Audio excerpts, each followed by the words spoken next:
আল্লাহ তুমি আমার গুনাহগার উম্মতকে বাঁচাও।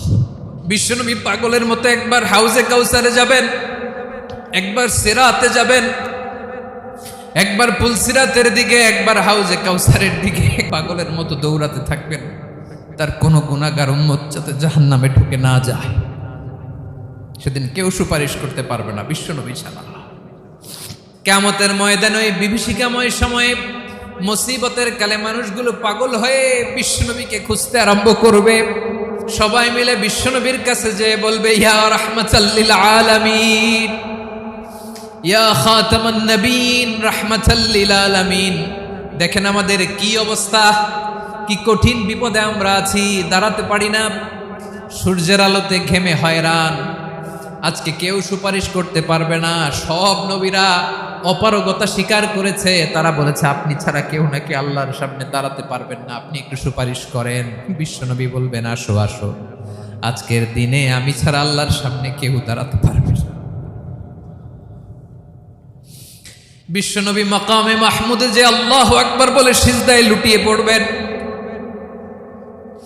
আল্লাহ রাব্বুল আলামিন বিশ্বনবীকে এমন কিছু চমৎকার শব্দ শিখাবেন, ওই শব্দগুলো দিয়ে আল্লাহর প্রশংসা করে বিশ্বনবী কাঁদতে আরম্ভ করবেন। বিশ্বনবী এমন ভাবে অজর দ্বারায় সিজদায় লুটিয়ে পড়ে কাঁদবেন, রব্বুল আলামিনের রহমতের দরিয়ায় জোশ লেগে যাবে। রব্বুল আলামিন এই দৃশ্য থেকে সহ্য করতে পারবেন না। রব্বুল আলামিন বলবেন, ইয়া মুহাম্মদ ইরফা রাসাক, ও নবী আপনি মাথা তোলেন, মাথা তোলেন, আপনার কান্না আমি সহ্য করতে পারি না। নবী আপনি মাথা তোলেন, সাল তুতা, আজকে আপনি যা চাবেন তাই দেব। নবী আপনি সিজদা থেকে মাথা তুলেন, সাল তুতা, যা চাবেন তাই দেব। ওয়াশফা তুশাফা, যার জন্য সুপারিশ করবেন তার সুপারিশ কবুল করে নেব। বিশ্বনবী এবার মাথা তুলবেন।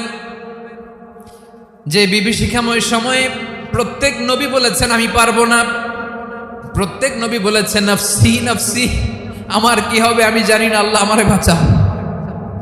প্রতিটি নবী বলবে নফসি নফসি, আল্লাহ তুমি আমারে বাঁচাও, আমারে বাঁচাও। বিশ্বনবী মাথা তুলবেন, তুলে বলবেন রব্বি হাবলি উম্মতি, আল্লাহ তুমি আমার গুনাহগার উম্মতকে বাঁচাও। এই দুনিয়ার বুকে রব্বুল আলামিন সব নবীকে একটা করে দাওয়া মুস্তাজাবা দিয়েছেন, মানে যে দোয়া করলে কবুল হয়ে যায় সাথে সাথেই।